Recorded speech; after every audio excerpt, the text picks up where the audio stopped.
Blog Talk Radio.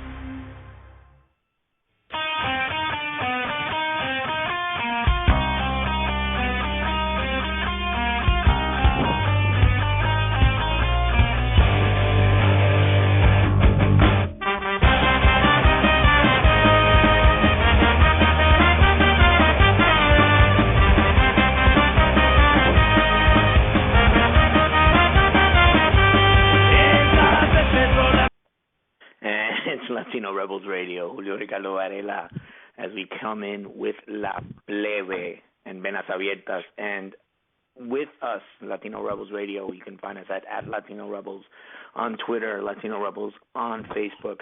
And I want to bring in my man Christian, who is listening in. Christian, how's it going, man?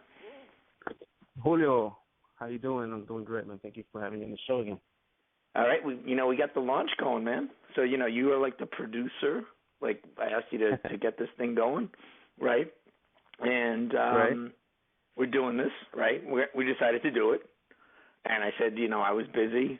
And I said, Christian, we got to get this going, right? So can you just tell people what time we're going to be doing this every week? What are we going to be doing? And then we'll dive into the sort of the topics that we'll be talking about today. Sure thing. So we've come to the conclusion that we're definitely going to be doing this show. It was definitely an interest when we first did our dry run 2-3 weeks ago now. So it'll be every Sunday night at 10 o'clock Eastern. So please tune in, call in. We shared links on our Facebook page about the show where you can hear us live. And also keep in mind, you can listen to us after the show is done. If you can't hear it live, there'll be a podcast going on. It announces it and all that, right? Exactly. What we're going to be talking about is just our daily, weekly things that that are affecting our Latino communities, not only here in the U.S. but across Latin America. So that's what we're going to be discussing today. And we do it every day, right? We do it every day as a community. For all the people that are new to Latino Rebels, everyone thinks it's all been done by one person, and that's completely false. We probably have a group of about over 20 volunteers, people that have been friends for, 4 or 5 years now. We do this for the love of the game. We do it to amplify the voices. As you're listening right now, if you want to tweet to us at Latino Rebels, talk to us on Facebook, Latino Rebels. We'll try to get some of the tweets in. But we're going to start, first of all, because I'm going to bring in my man Luis Marentes, who saw this docuseries.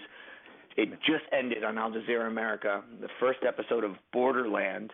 And before I bring in Luis in and get him introduced, and then Kristen can jump in, let me just explain Borderland in probably 10 seconds. The best way to say it, it's the amazing race meets immigration debate. I was highly skeptical of this series, and being one of the first people that actually saw it. I'm going to try to keep my opinions to myself because I've talked about this a lot already. But since I believe Luis has already seen it under the hashtag AJAM Borderland, Luis, yes, introduce yourself. Introduce yourself. I'm Luis Marentes. I teach Spanish and Latin American literature and culture at UMass Amherst. I've been following the immigration debate for a while, tweeting about it, blogging about it, and I was very interested about the show. And I am happy I got to watch the first episode. So what did you think about it? What are your first impressions?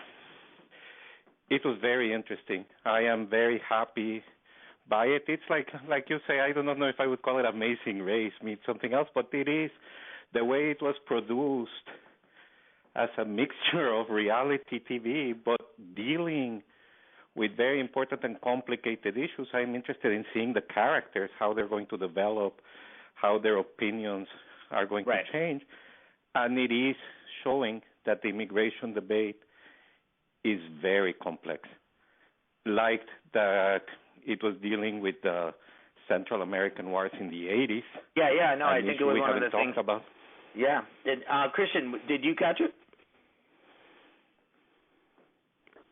I did catch it, and man, what a mix of emotions in 1 hour. You're pissed, you're happy, you're angry. I mean, I went through this 2 weeks ago when I saw the whole thing. So share your emotions with people.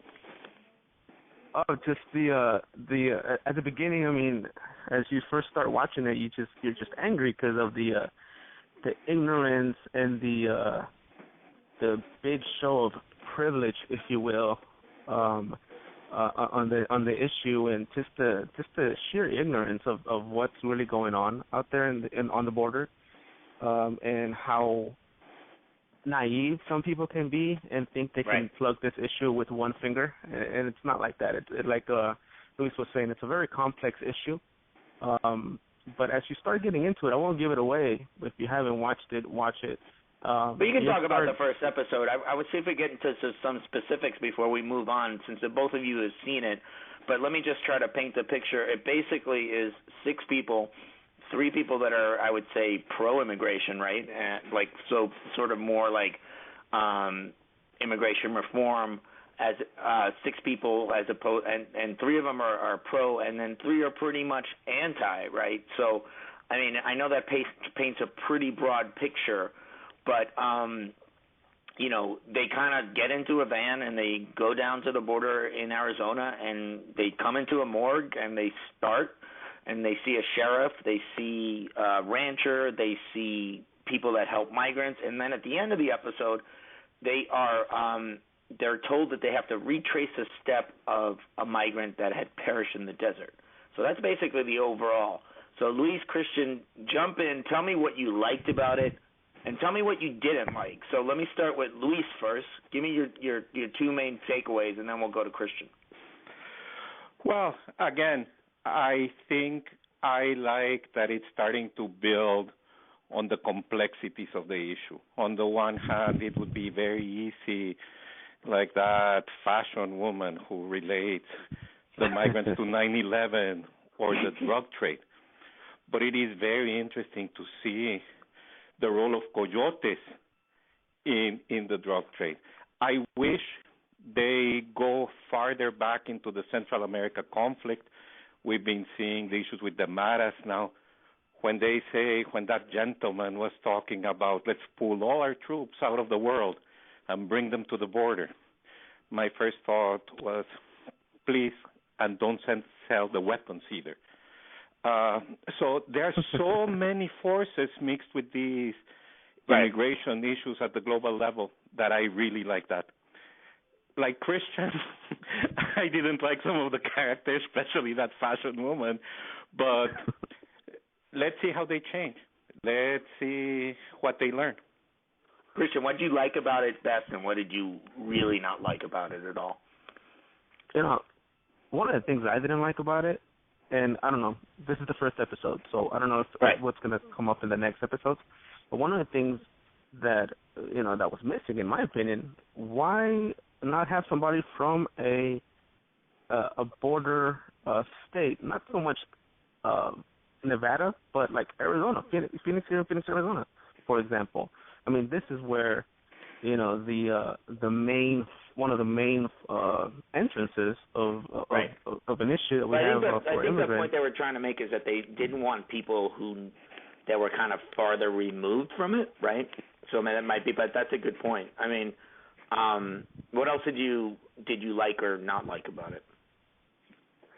I liked the show. I didn't mind so much that it was a mixture of reality versus a documentary. I think that's an interesting medium. Yeah, that to me, that was the most skeptical thing that I saw from it. But at the same time, I tried to look at this with eyes wide open, in the sense that it's probably, no matter what you think about American TV, it's probably the most recognizable and predominant format that's successful in television right now.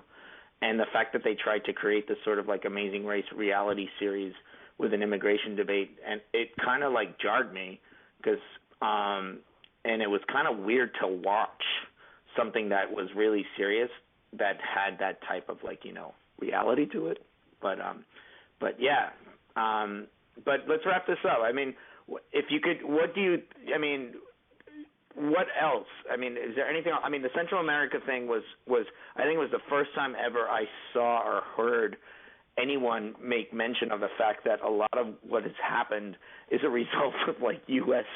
control, U.S. wars in Central America in the early 80s. I mean, I don't think there's ever been anyone that said that in a show. Am I missing that, Luis? Or there was like...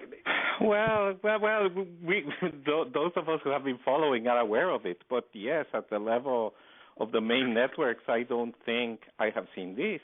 The other point that I would really like to highlight, if we have just a few minutes left, end of the show that was dealing with the violence against women, the women trafficking, the prostitution, is another very important aspect that we need to consider. And I was looking at the Bestia. I do hope that the Mexican authorities are also held responsible for some of the things that are happening in the migrant I am not going to reveal, being one of the only people that has seen all 4 episodes, I am not going to reveal much, but La Bestia does make an appearance. I think it's very interesting what's going to happen. I think a lot of what you're going to see in the next couple episodes are things that have never been shown on American television. Whether that's good or bad, whether people think, there's going to be debate saying, well, this is a bad thing, or this puts, certain groups in a negative light, or this puts other groups in a positive light, well, blah, blah, blah. I think that's why, the purpose of this series is to try to create some debate and create discussion. And it's not black and white. Black and white, and that's what I like of the show. And has it ever been black and white? And Christian, has immigrant? You know it. You felt it. You understand it. You come from that world. I mean, when you see the talk about Central Americans and what's happened, I mean, it's never been black and white. Wouldn't you agree, Christian? Oh, absolutely. There's different branches. I mean, we've got the female prostitution, and not just female prostitution, but just human trafficking in the sex trade. That's definitely one branch. It is complex. There's different angles of it, and you're right. I am familiar with it. I've seen it. I've lived it. I'm an immigrant from El Salvador because of that conflict.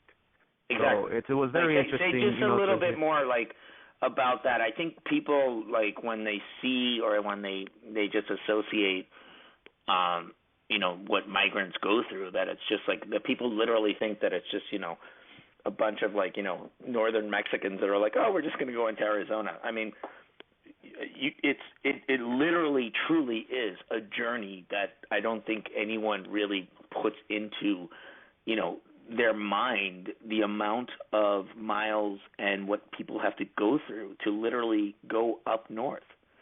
I mean, it. I mean, it's crazy. Absolutely, and you brought up a good point. It's not just northern Mexicans or Mexicans in general coming in. It's a lot of people from different parts of the world. Being at a detention center myself about 4 or 5 years ago, since I was about to get deported myself, I've met a lot of people that were in there, and I've made friends with Peruvians. I made friends with people from China, Japan. So there's different countries coming in here. It's not just Mexican, and it's not just Central American. There's a lot of levels all over. It's just complex. All right. So I think we got all right. So you're listening to Latino Rebels Radio right now. It's literally, I'm going to say this is our official launch, right, Christian? Right, Lisa? This is our official launch, and we're going to try and basically, as we kind of keep going for the next 45 minutes, what we're going to be doing is kind of looking at some of the stories that we thought got a lot of attention in our community this week, but also we're trying to bring in people that we want to talk to. Now, we literally are trying to, bring in calls, and people are calling. We're kind of, we launched the first one a little bit, not saying oh, let's do this. But, we have several people calling in.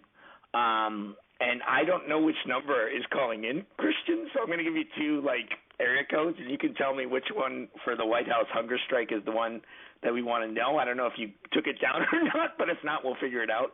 One is 413, and the other one's 561. It's neither one of them, actually, based on the numbers that I have. It's not either one, so... It's not either one, so maybe if I just, it's probably someone from Amherst, Massachusetts. So listen, so what we're doing is, so you guys know, is as we talk about this, we do want to talk to about the hunger strikes that are going on in Washington for in front of the White House for immigration reform. We're actually going to try to talk to an organizer. We had that scheduled. If either of these calls are not the organizers or not our guests, then we're just going to bring these people in and kind of go the way we're supposed to go. And if that doesn't happen, we'll move to something else.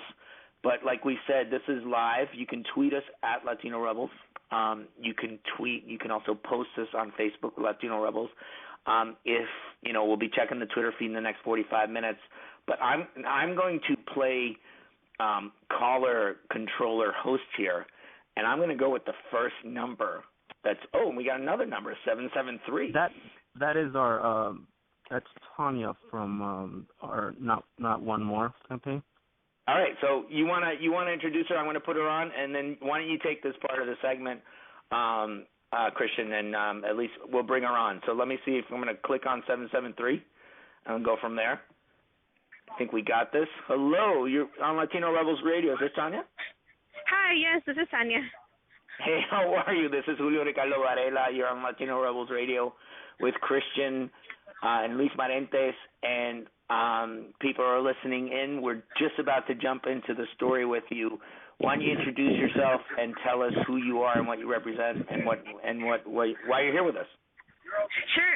So my name is Tania Unceta. I'm an organizer with the National Day Labor Organizing Network, specifically on the Not One More campaign to stop deportations. Very good. And we're going to talk specifically a little bit about what's going on in D.C. right now in front of the White House. Is that correct? Yes. So right now I'm in D.C., and we've been for, I think, a week now, a little bit over a week in front of the White House with some folks who are doing hunger strikes and fast to get their family members out of detention.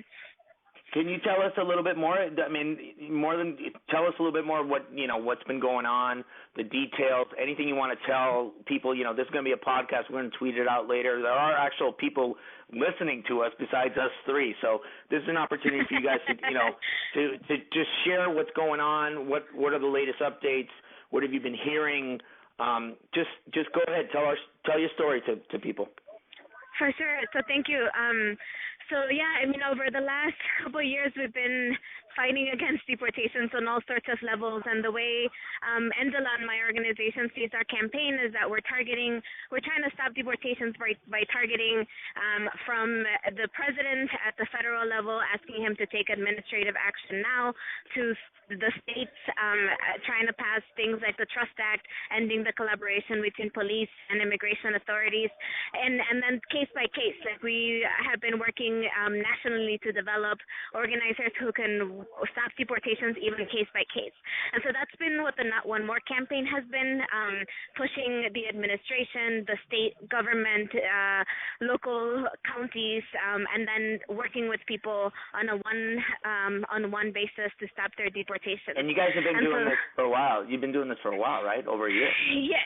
Yeah, definitely over a year. I mean, and it's developed into different phases. I mean, 2 years ago we had the No Papers, No Fear, Right for Justice, for example, where undocumented people rode around the southern states on the Undaki bus, right, organizing and telling people to come out. And that was part of the idea that it's undocumented people and people who are directly affected by these laws that need to be at the forefront of this fight and need to be at the forefront of figuring out like how we resolve these attacks in our communities. And so that that's been definitely from even before then, but that's the idea this time around too.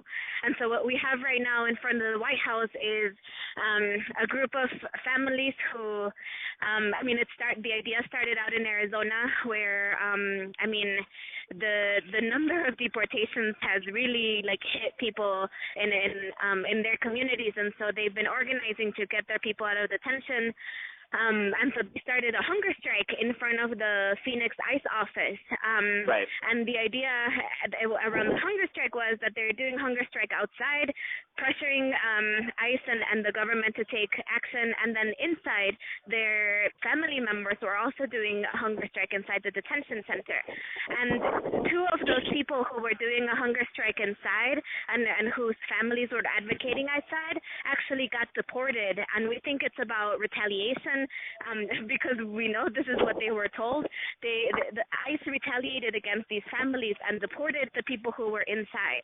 And so that's the case, for example, of Jaime, who was part of the hunger strike at Eloy Detention Center, and he got deported.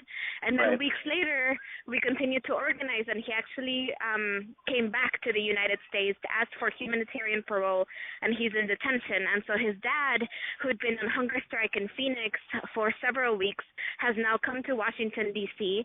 To ask the president to get his son out of detention, to advocate with elected officials, with the media, with DHS, with whoever can hear him.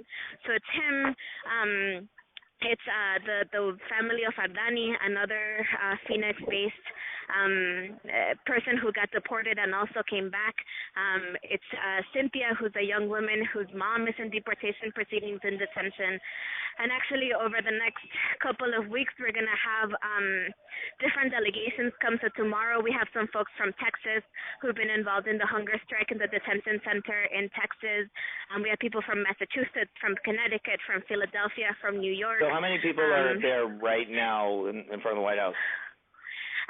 This whole week we had about 30 people every day. Yeah, and what do you expect? What do you expect? Are you expecting reinforcements and other people coming in? Yeah, so that's right. I mean, every week we have different people coming in from various parts of the country. The second week we have folks, a whole bus from New Orleans coming. We have Georgia, and so all of these people who are coming are people who either have family in detention or are in deportation themselves, and so they're here to tell their story and to get their people out.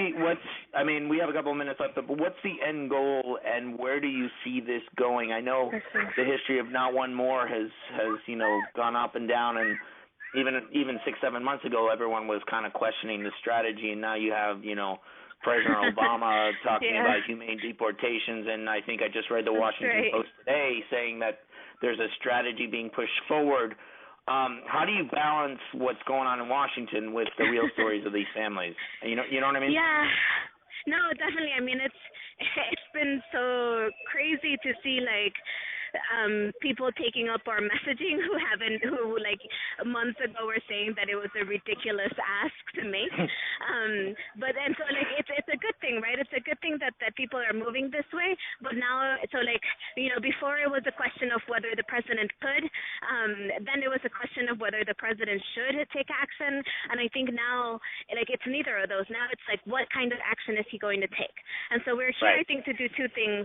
One, to make sure that whatever action happens is as broad as possible, right? That it's not just a temporary, superficial fix that is just happening for him to be popular. It has to make a real impact. And two, for people who are directly affected to be able to be part of that dialogue. So we can't have DC-based organizations speaking for people saying that they represent them without the folks who are being directly affected being able to speak for themselves. So that's part of what the hunger strike is. So, that's great. I have one more question, and then I'm going to turn it over to Christian. Go ahead. That stage one, there are people out of detention. That's the last goal. Yeah. Oh, that's the last goal to get people. Yeah. But my last question, and I'm going to turn it over to Christian and Lisa if they have any questions. But what's the mood? I mean, I want to know how are people? Yeah. You're talking about a dad that's trying to get his kid out of a detention center, and he hasn't eaten, and there's reality here and there's humanity. So how's the mood? I mean, it's hard. It's a roller coaster of emotions. I mean, they have a whole team trying to support them, getting meetings with DHS and meetings with elected officials, and at the same time, you're right. We have to balance how their bodies are feeling, and so we're checking in with them constantly. We know that they probably can't do a hunger strike for that much longer because their bodies are getting weak. But we also know that there's other folks who are coming in as to take on the hunger strike too. So, I mean, it's hard because on everything it's meanwhile their Jaime is in detention, right? And so it's you have to figure that out too, the sacrifice versus the real story. Right. So let me turn it over to Luis. Luis, do you have any questions? Well, more than questions, I would really like to hear Monica come in at some point. I think she's going to call because she was also participating in the movement. Yeah, I'll bring her in a second. But do you have any questions for Tanya? Well, Or about Christian? the prisons, because in the prisons they seem to be having different policies for the hunger strikers, and at some point a few weeks back they were talking about even force feeding them. Do you know anything about that? Yeah, I mean that's I don't know about the force feeding has definitely been a threat that I know, for example, Jaime got when he was in the hunger strike before. We also know that, I mean, people we've been getting a lot of reports about retaliation from people, whether it's in Washington State, for example, they have a hunger strike in a detention center there, or in Texas.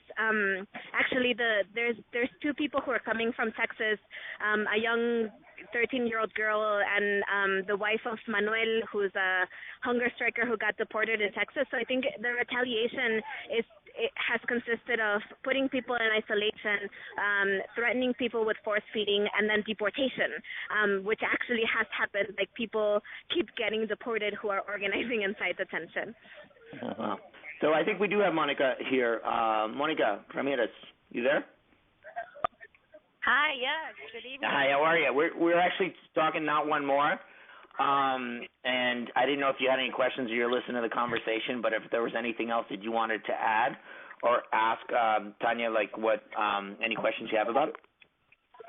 Tanya, thanks so much for being on the show. You know, I was in D.C. today, and I had an opportunity to stop by and meet the strikers, and I just want to say that what they're doing is incredible. It takes so much strength and courage, and I guess a lot of us are wondering. I know you've talked about some of the some of the people who are observing the hunger strike around the country, but how can we get involved? What more can we do to help? Well, so like I was saying, the first goal is to get their family members out of detention. If you go to the NotOneMoreDeportation.com webpage, there's a way, for example, to sign a petition that goes directly to ICE and DHS and elected officials to get support for their family members. But I mean, in general, I think it's like pushing wherever people are at, like get involved locally. I would say, like everywhere around the country, there's family members who are fighting for their loved ones inside detention, and I really think it's like about getting people out and about stopping deportations wherever you're at. But also just, you know, like visit the webpage. There's ways of getting involved there too. Well, I have one final question.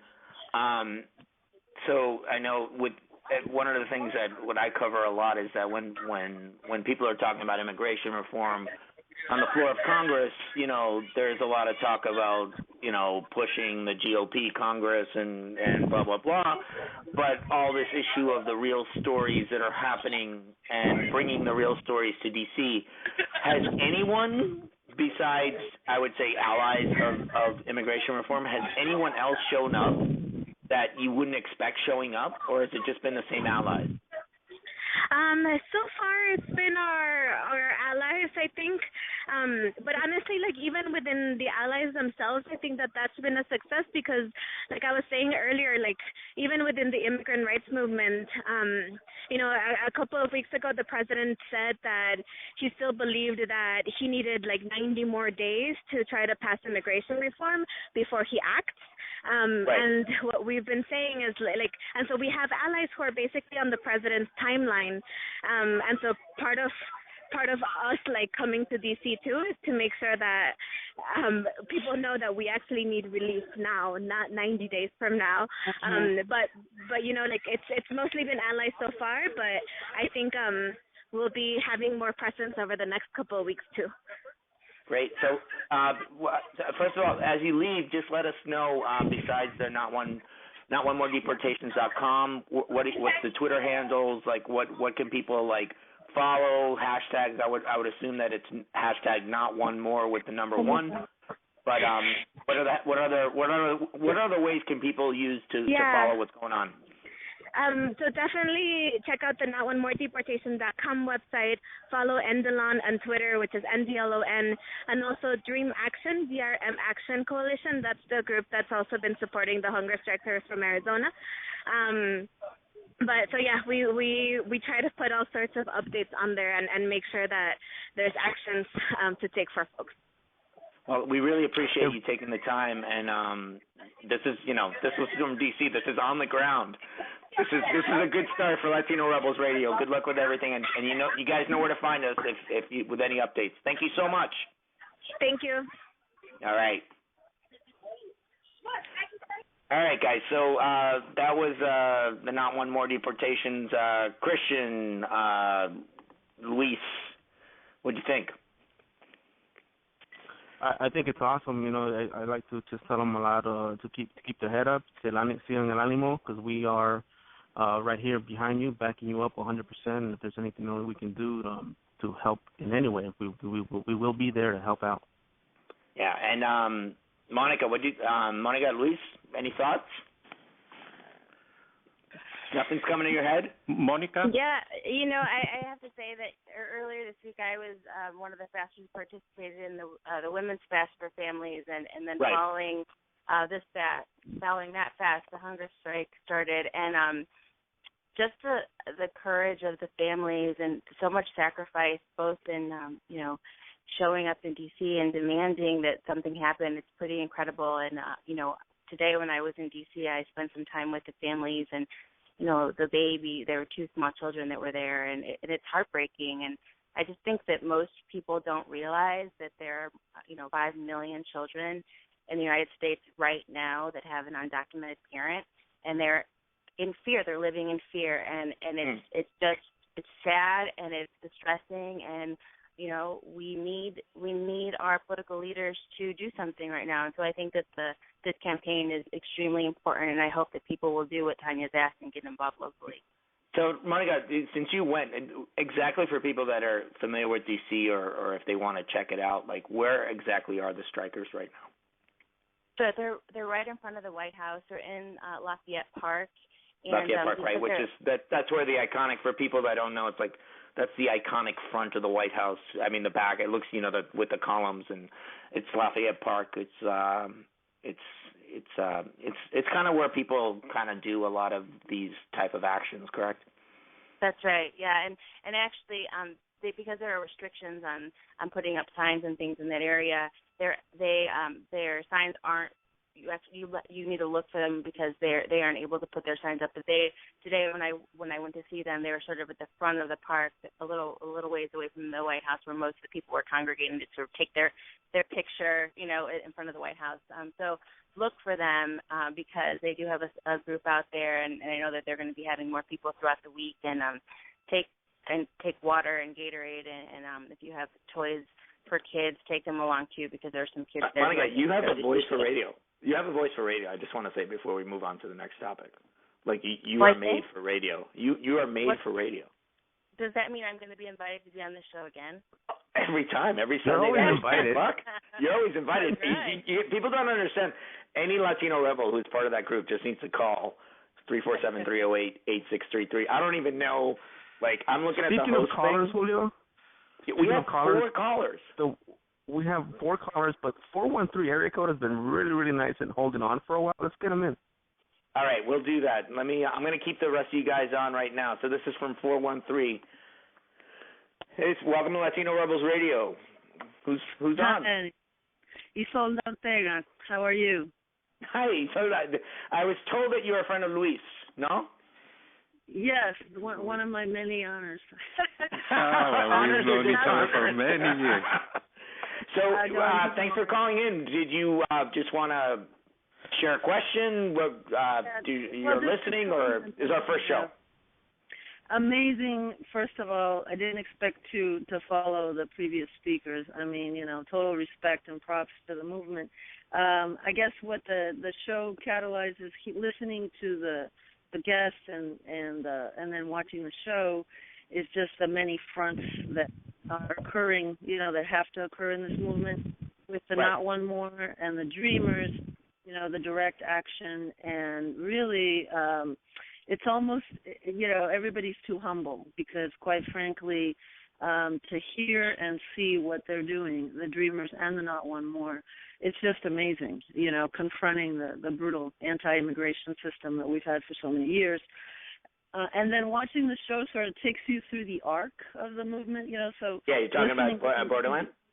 Yeah, all the different fronts, because first you're hearing the direct action and the incredible courage of people on the front lines that are, putting their families on the line to move the needle, and then going through some of the people on the show, and then there's people that we know who are doing the humanitarian support, be it churches, be it different some of the people that were featured on the show doing humanitarian support, and then through the work of legislative lobbying, and I guess finally ending up on where you started, which was the popular culture world and the media.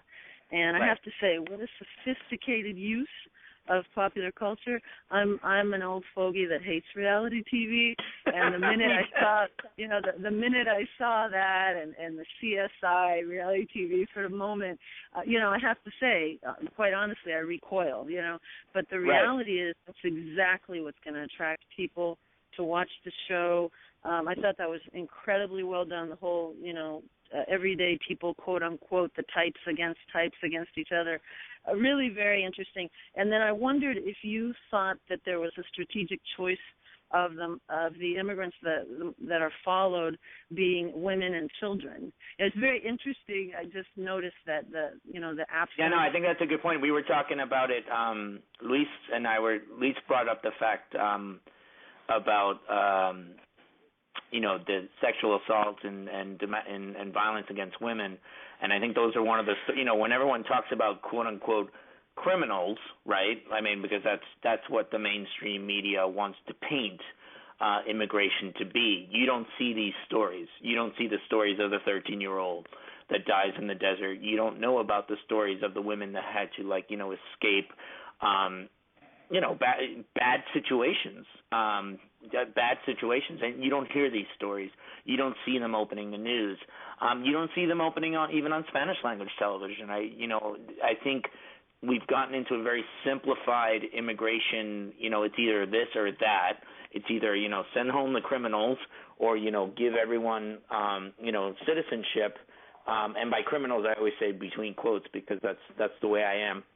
And I think the simplistic nature of all that kind of gets challenged in something that is based on a simplistic television format.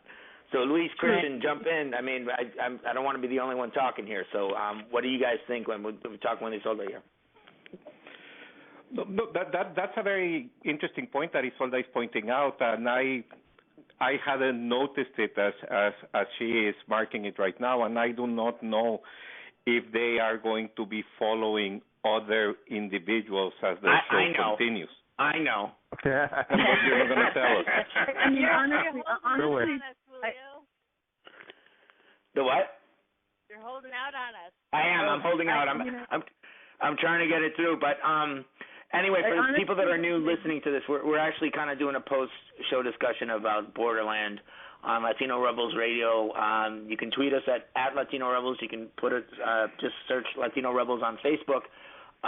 Christian. But if I may add something now that we have Isolda here on the phone, because as she's talking about the arc of the movement, Isolda and I, if we kind of reveal our ages, when I first met Isolda, it was the time of the Central American Wars. And at that time, migration was an issue too. And I remember being in Texas and working with churches that were bringing people from the border to Canada at that time. The border was beginning to close, but there was still certain flexibility, certain movement. And the organizations that are working now might be a little different from the original ones. But what do you think about that, Isolda? I mean, I don't know if you'd agree that the popular culture has become more violently anti-immigrant, maybe even than it was in the 80s. And when we would sort of travel through Texas to take supplies to the detention centers or meet with Central American Liberation Movement representatives, that even though it was the height of republicanism, there wasn't necessarily the sort of the way that all the years of Republican administrations permeated the consciousness. I don't know if it was this bad. I think Latino Rebels is fabulous in some of the media desert that we've had. I want to commend you guys. Oh, thank you so much. You know, I'm going to thank you, Isolda, for joining in. We actually have about 6 callers. So I want to thank you for being on. I want to see if I can get other people in since we have about 20 minutes left. But please, every Sunday night, 10 o'clock. Thank you so much. Adelante. Christian. All right, we got 702. I know who 617 is. We're not going to bring my dad in yet. That's going to happen at the end.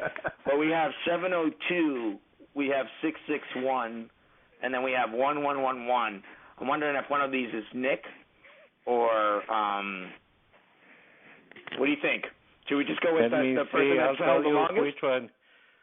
Nick should be calling for. Let's go with 702. Let's go with 702. Hey, it's Latino Rebels Radio. Who do we have on the phone? Who do we have on the phone? Hello? Hi, this is Hi, 702 is Kashana Holland from Borderland. Oh, my God. Hey, how are you? A cast member. You're calling in. Wow, this is like big thing. Wow. Yeah, I wanted to call in and speak with the people. How are you guys doing tonight? Hey, how you doing? How's been the reaction? I know that, there's television and everything. So why don't you tell everyone who you are and you're a cast member on Al Jazeera America's Borderland. Thanks for calling in. I'm going to turn it over to you and say more. Well, my name is Kashana Holland. I am a mom. I'm a wife. I'm originally from Brooklyn, New York. I currently live in Las Vegas, Nevada. I'm a 9/11 survivor and a proud American. Really grateful to be selected to be on the show. One thing I do want to say tonight, I hope people give the show a chance. I hope people give myself and my fellow castmates just a chance. This is a journey. I embarked on this. I'll be honest with you. I answered this casting call on a Craigslist ad. A lot of people think, yes. This is exclusive Latino Rebels content. Yes, I was found by a casting director on a Craigslist ad, specifically just asking about my views and how I felt about illegal immigration, and I was brutally honest, and I didn't get on the show like next day. It was a series of weeks, even almost 2 or 3 months, back and forth to finally be selected for the show. And what you guys see on the show, it's real.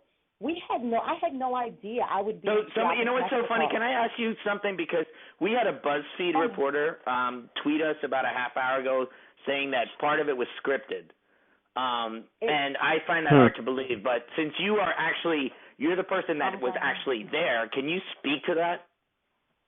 I'm going to be honest with you. This show is 100% real. 100% real, you say? 100% real. The only things that we knew we were going to regions in Latin America because we had to get vaccinations. So, of course, we knew that, but we had no idea. We got on a plane. We went to Arizona. We pretty much stayed there for 3 or 4 days. From there, we were all giving orders. This is where you're going. This is where you're going. We had no contact with our families on this journey. We were isolated from social media. We were literally thrust into the experience. So as far as scripted, I'm just going to be honest. I'm going to be brutally honest. I can tell you this show is not scripted at all. So this is the first episode. Why don't you say more? It's three more parts, right? It's going to be 3 more parts to the series. Is that correct? Correct. We're going to have 3 more episodes and finally a reunion show. We're going to be taping that pretty soon. Oh, nice. And I know it's the first night.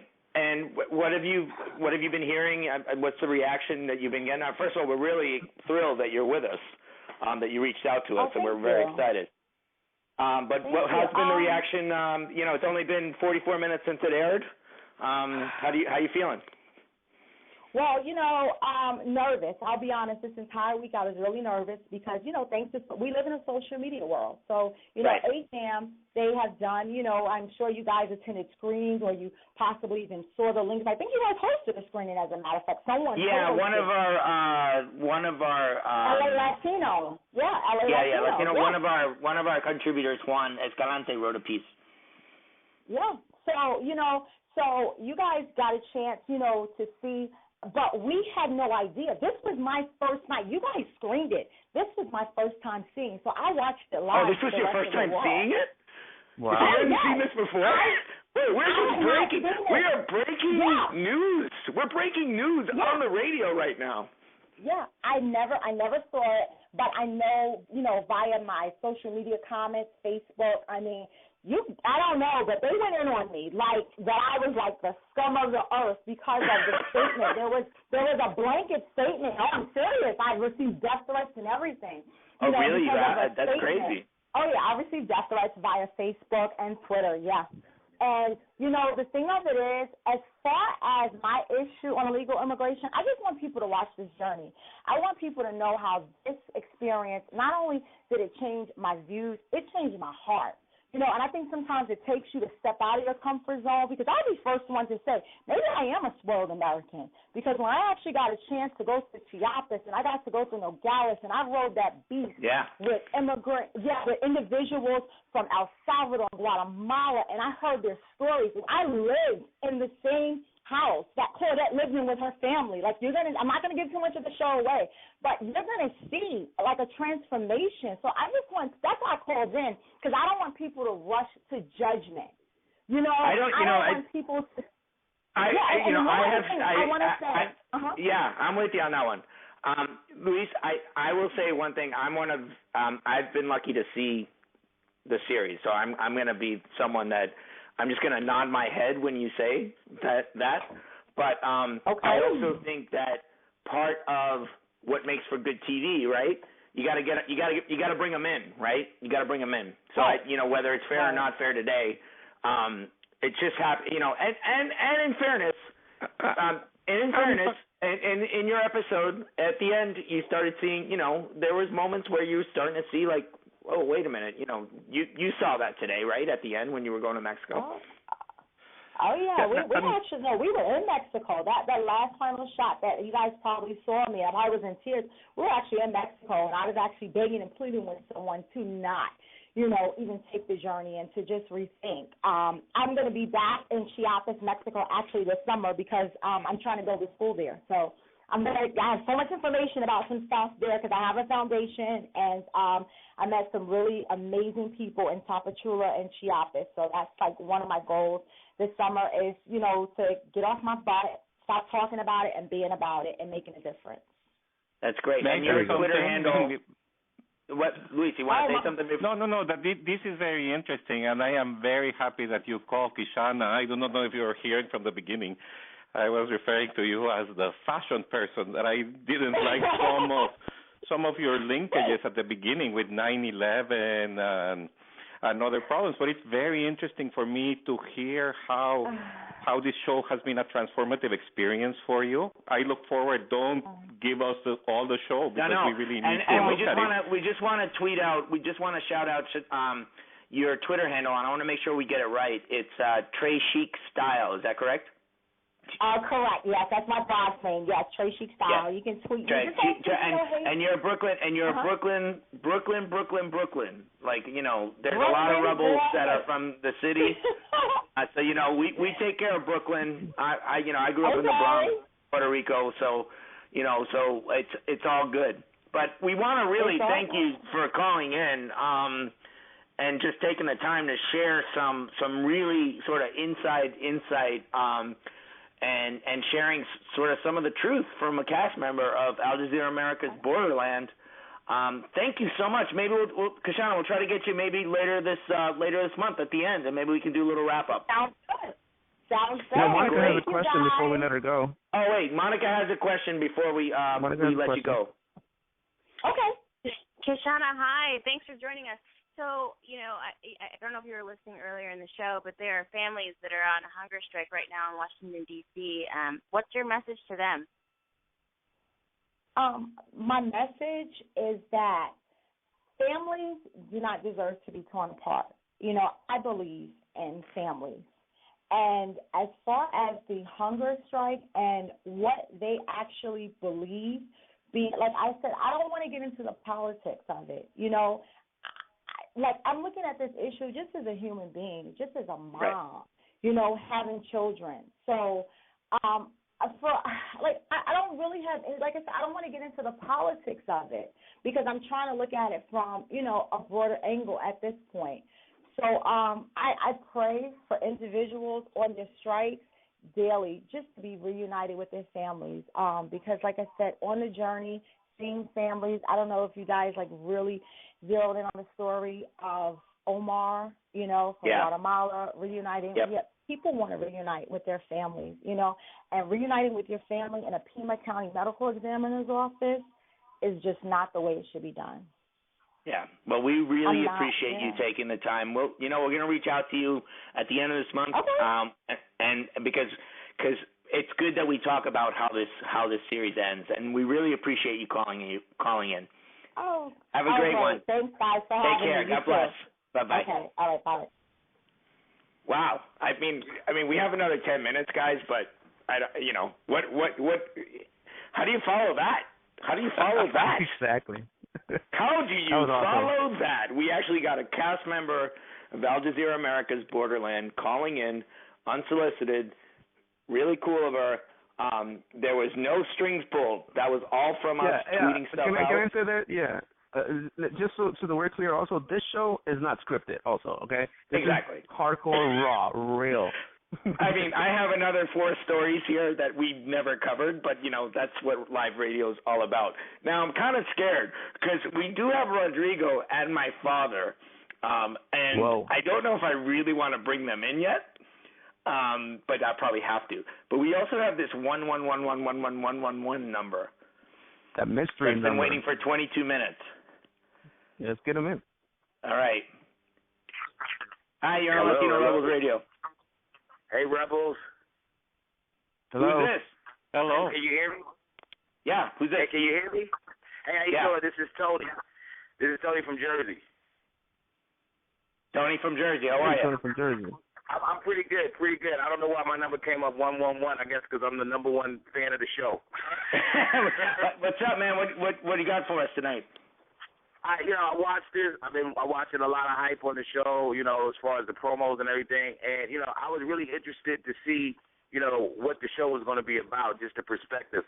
Right. And I was on the Twitter feed, and I was looking at a lot of stuff that the young lady that was just on the show, that's on the cast member, a lot of people were saying about her. And, she made a statement, like, they had these promo pictures out or whatever, and then they all had statements on them. I don't know if y'all saw those. And her statement was basically, she said, if I had a neighbor that I knew for certain, was an illegal immigrant, I would call INS on him. And what I noticed was a lot of people just went racial on her, which I think is a problem with this conversation. And the other thing is this, I know that there's a difference between, let's say, Latino relations and, let's say, African-American relations on the East Coast and Jersey and New York, Bronx, the Heights, or whatever, as opposed to when you go out, let's say, west with my friends in Cali, and it's different between, let's say, the Mexican and the El Salvadorian community and things like that. It's just a different gelling of the black and brown on the East Coast, and we don't really have a lot of those problems in that community. And it really kind of threw me off that people just went racial on the comments that she had made, because the way I read it was like this. She didn't say anything ethnic about anybody. If it was a cat from Nigeria next to her, if it was a cat from, I don't know, Afghanistan living next to her, she said she was going to call him. It didn't like she said, I'm not going to call him in on Latino people or whatever. So that's the one thing I didn't get. But other than that, I thought the show was interesting. And I don't really have an opinion on immigration too much, because I guess the skew that I look at it as being a black person is I'm always looking at it from Haiti and things like that. You know? But at the end of the day, I think we all need to talk about this, because it's a great country. That's why we're here, and that's why we have the show. And we want to thank you, Tony, for calling in. I hope you follow us. Every Sunday night at 10 o'clock. We're actually going to be doing some more on Borderland, because it looks like it's the type of show people are interested in. And we just really appreciate you breaking it down and keeping it real, bro. Hey, keep up the good work and keep the conversation going, because it's bringing a lot of people to the table that probably would never even be thinking about some of this stuff, myself included. All right, man. Peace out. We'll talk to you. Thank you so much for calling in. You're number 1 in our book. Take it easy, my friend. No doubt, Rebels. No doubt. Y'all take care. Peace. Well, now we don't have a choice. We have to get Rodrigo or your dad in. I think we lost. We got to get Rodrigo and my dad. Why don't we get them both at the same time? Because then it's like, boom, both of them coming in. at the same time. All right, we've waited for the two of you. I have my father, and then we got Rodrigo, right? Rodrigo, are you guys there? Yeah, I'm here. What's up? Oh, Rodrigo, where's my dad? Oh, so now you remember me, huh? No, I've been saying, where's my dad? Dude, you got Baltimore, a cast member of a national news radio show. You guys have 2 minutes. 2 minutes. Let me tell you something. I better speak before Rodrigo does because he is la voz. Okay, he is la voz. So we have to respect that. Let me give you a quickie on this. I am totally so excited that we started the show every at 10 p.m. every Sunday. Dude, you have good radio voice, Dad. You and Monica have good radio voice. Just letting you know. Let me tell you, I am so humbled by what's happening in the immigration discussion. I am humbled not only, but I mean, our name is Latino Rebels, but really we are rebels. Period. It's a universal term. It's a cosmological term, if that's a word. Okay, and it's amazing what the lady said from Borderland. This is a human talking to humans, and sometimes we miss out that every single person that's going through this is a person like you, like me, like everybody else that's on this call and on this program and in the world itself. And by actually realizing what's happening with families, I mean, these people doing a hunger strike, the other one. Yeah, that was real. That was live from D.C. tonight. That is amazing. I mean, that was live from D.C. We got to keep going, guys. I know we just got a couple of minutes. So let's bring in Rodrigo in. Rodrigo, you get the last word. You get the last word to jump in. I know you've been dying to come in. You are one of the original Rebeldes. Shout it out. The floor is yours, my friend. Just wanted to say that, we've always been organic. We always involve conversation. Sometimes we agree, sometimes we disagree. But that's what makes this medium so wonderful and so open, that we are willing to come together and have discussions that people really want to have discussions at. And I am happy to be part of the Rebeldes. I'm also happy that we have this medium where people can communicate with us, get in touch with us, and let us know what's going on, what they think about it. I mean, all I want to say is that if people are liking what they're listening to, if they want to be part of the conversation, tune in every Sunday night at 10 p.m., and we'll be here, and we'll try to get those dialogues talked about. We try to make those issues. Yeah, and it's all natural. Here's the thing, Christian. We had a plan coming in, and we threw it out the window probably like 10 minutes in. It's because of the naturalness of what we are as a community. So, final thoughts, Christian, Luis, final thought. Final thoughts. It's been great. We had a better plan this time. We were going to have 4 segments, and it turned into 2 segments. This is what happens. This is what happens when I spend 10 months on TV. I start realizing how to produce stuff, but also because I had Christian who finally put it on task, and we have to give him a big round of applause for getting this going and just kind of becoming the second. Any good show needs a good producer. And someone that can just be good to task. And I will publicly acknowledge friend Christian. Christian, what do you think, man? I think we got the first one down. Borderland cast member, live from D.C. I think we got the first one down. Strike. You can't beat that. You can't beat that. From Washington to Vegas, we had it covered, and you can't beat that. And it all just came in. And awesome. Tony from New Jersey, who told us this is a debate that it wasn't something that he was thinking about. He started watching it, and he thanked us for getting this going. Guys, just so you know, this is Latino Rebels Radio. We're going to be here every Sunday night at 10 o'clock. After the show ends, it'll turn into a podcast. We will put it on LatinoRebels.com. Tweet us at Latino Rebels. Facebook, Latino Rebels. Google Plus, Latino Rebels. Instagram, Latino Rebels. We're even on Pinterest, and we're also on, Rodrigo, where are we? Where's your place? We're on Tumblr, boys. Tumblr in the house. We're closing out with La Plebe, Venas Abiertas. We'll see you next Sunday night. Rebelde por vida. Ciao. Let's get at it. See you later.